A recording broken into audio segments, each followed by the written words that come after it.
Welcome to Leaders with Leverage. This is a solo episode where I talk about things that were brought up to me by clients and or just ideas that I've been talking to people about. And today I want to talk about 3 keys to success. And I'm going to talk about my favorite character in my saga of corporate life, and it was Dan. I've actually changed his name to Dan, and I talk about Dan in all the keynoting or all the examples because I have so many Dan stories that help to portray corporate politics, asking for more, negotiating, just all the things Dan taught me.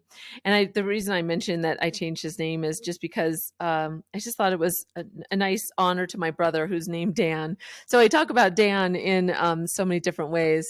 But so anyway, that's a little side story and a little secret to if you read the book, my book, the character that I'm always referring to, who's real, I actually just renamed him for my brother. And it's funny because I told my brother proudly, but then he realized that the character wasn't always in the best light. And my brother's a really great guy. So anyway, poor Dan.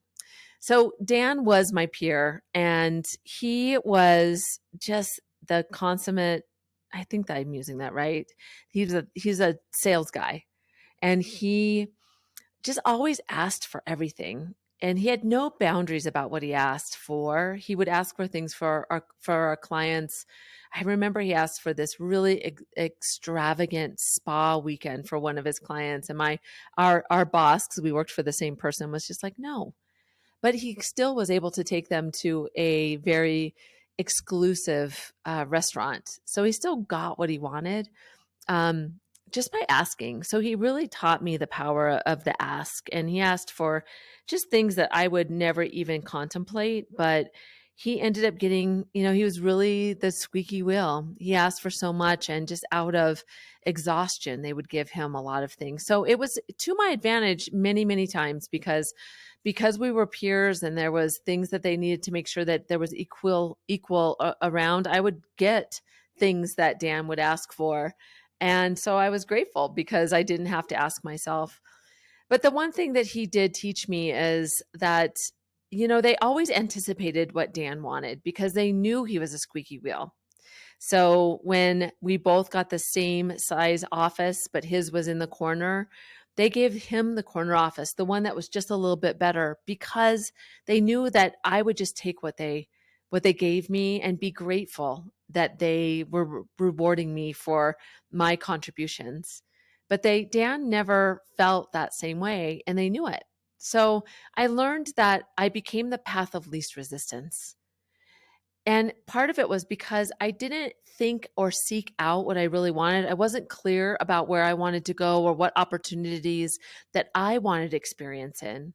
I didn't ask, why did Dan get invited to go present in front of the senior team? It never occurred to me that Dan asked. And if I would have asked, they would have let me go too. I just let opportunities come to me. So I try to get people to understand that so that they don't become the path of least resistance. We often feel like we shouldn't ask for things. And it it is true. I don't like people to ask for things that are like really outside of their nature of what they would do, but ask for things that feel comfortable but make you a little bit uneasy. It what it does is when they're having the meeting, before the meeting, at least if you ask for things, even if you haven't gotten it, they'll still think about you. If you ask for things and you become a little bit of the squeaky wheel, you don't have to be to the extent that Dan was. But if you do put your opinion out there, you ask for things for your team, you ask for things for yourself, even if they say no, then when they're having the meeting, they'll do the math and go, well, we better consider this for Susie, because if she comes back and says, how come I can't get this as well?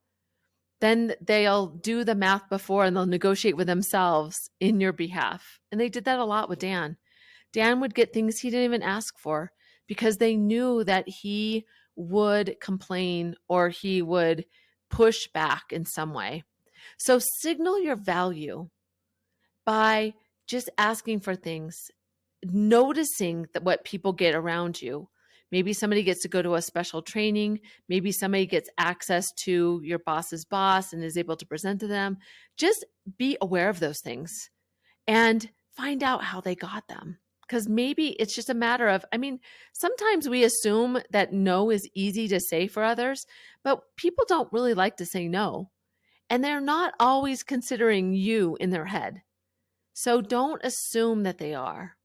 Notice what people are getting around you and don't just take what's given to you. And when you're given something, be grateful, but say, could I also get this? Be a little courageous around that. Be a little selfish. Maybe that could be something that you could work toward, is asking more. Maybe for every time somebody gives you something, ask one question to say, this is great, but could I take, this as well? Maybe challenge yourself in that way, that you just ask for clarification just to push beyond that. And it gets more and more comfortable. Let me tell you, Dan taught me a lot. The second thing, so that's the first thing, don't be the path of least resistance. Notice what's going on around you, voice what you want, and be clear about where you're going so you can ask for that. The second is ask for more than what you want. So Dan asked for everything and he got it most of the time. And I was always annoyed until that benefit that I got as well. So he did teach me how to do that and flexing that muscle. So ask for things that even don't seem that important to you, or is an easy thing for somebody to give to you that is like somewhat interesting to you, but not like, don't think that your asks have to be, I want more money or I want a title change. Your asks can be something that is just to simply get you more. So ask more often, because just like batting averages, the more you ask, the more you'll get, the more comfortable you'll get in getting behind the plate.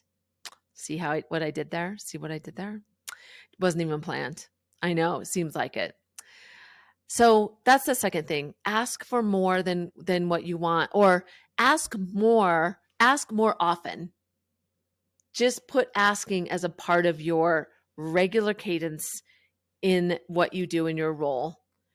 And then it will reframe your relationship with asking. Think of Dan. Be inspired by Dan. See, Dan's not a bad guy. He's taught me a lot, which means he teaches us all a lot. And then assume the role that you're in. Assume that you have the role that you want and act like it. And then when there's an opportunity that's thrown out, even if you don't believe that you're ready for it, just say yes. Figure it out later. Make yes your default.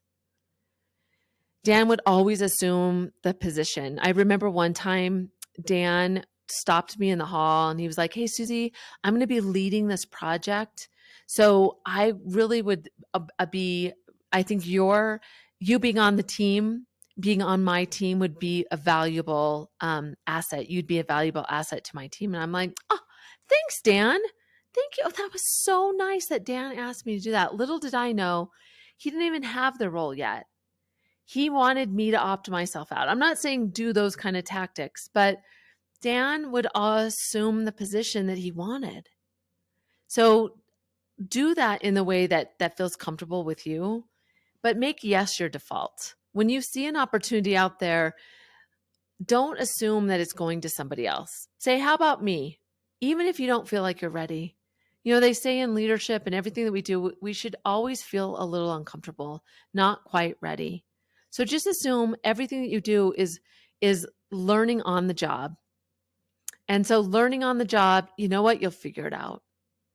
My friend James says this is his one piece of advice he tells everybody. He said, all my career, I would always raise my hand, even before they were done asking the question, say, I'll do it. And I'd always say yes, and I'd figure it out later. Say it with confidence and figure it out later. So those are my three. If I had to pick three for you today, don't be the path of least resistance. Put your opinion out there and know where you're going. Ask more. Ask for more than what you want, and just ask more. Let them hear what you want, and ask for things that may not be as hard for people to give to you. Just ask more. And then assume the role and make yes your default. Always have your hand ready to raise. Be the first one to say, I want this opportunity. So those are the three. Dan taught me so much about putting yourself out there, asking more, advocating for yourself, and advocating for your team and others. It's not always the time to advocate for yourself. Sometimes it's in the nuances that you need to raise your hand and say, I want to do this. What can you take off the plate of your boss? What can you do that can help them? So with that lens of asking and putting yourself out there, maybe that's what you want to do differently as you look at the next quarter, the next month. How can you challenge yourself to just do something just a little bit different? Be a little bit uncomfortable in your regular cadence or how you put yourself out there. The more you practice it, that more that professional muscle is built. And doing this and giving yourself exposure accelerates your ability to be the better leader that you're supposed to be. So let me know how this goes. If there's somebody that would be inspired by thinking about these three keys and helping them catapult where they are in their career, make sure you share this episode with them. But thanks for being here. Thanks for staying till this minute in this podcast. I appreciate you. I love doing this. And I really think about somebody listening to this as they're doing the dishes or folding the clothes or driving in their car or walking the dog. And I think, wow, they chose me. They chose this to listen to. So thank you for being here. This is a podcast called Leaders with Leverage, and I'm Susie Tomanchuk, and I appreciate you, and I can't wait to meet you or hear your story. So reach out to me.